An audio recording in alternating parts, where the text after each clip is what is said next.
Mga kapatid ko kay Kristo, magandang umaga po sa inyong lahat. Magandang umaga din po, Father. Pagpasensyahan na po ninyo na late si Father. Hindi ko kasi nalagay sa schedule ko ang misang ito.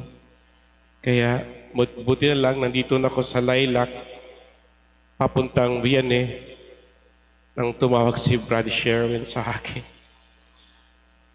Mga kapatid, ano ba ang alay na may kahalagahan sa paningin ng Diyos?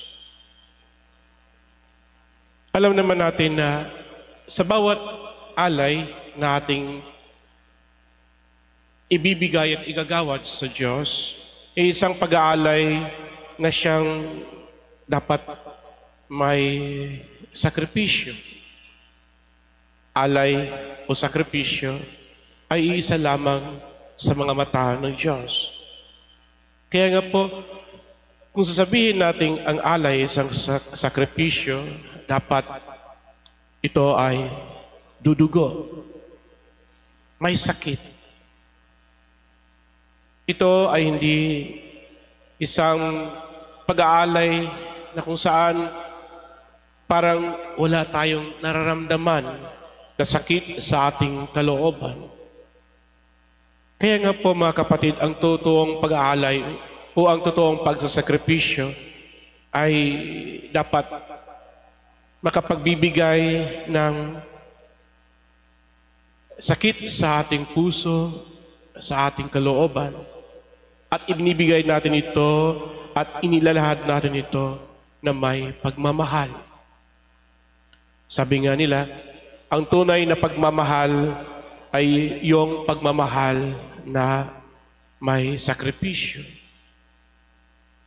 Ang babaeng ito na dukhang-dukha, siguro ay isang manglilimos doon sa labas ng templo.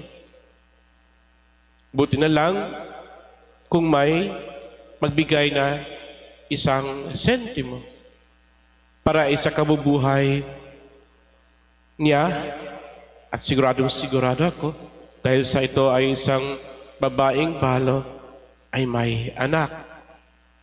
Kaya mga kapatid, ang pag-aalay niya ay hindi isang pag-aalay na kung saan sobra sa kanyang kinikita, kundi ito ay kabuhayan niya. Kaya sinasabi sa atin ng Panginoong Hesukristo na ang pag-aalay ng babaeng balong ito na siyang dukhang-dukha ay siyang totoong pag-aalay. Dahil ito ay may sakit at dumudugo sa kanyang kalooban.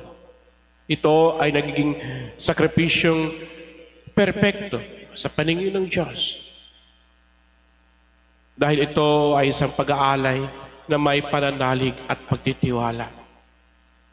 Ibinigay ng balong babaeng itong napakadukha ang kanyang 2 sentimo na may pagtitiwala ng Diyos ay patuloy na magpapapala, nabibigay ng pagpapala sa kanya.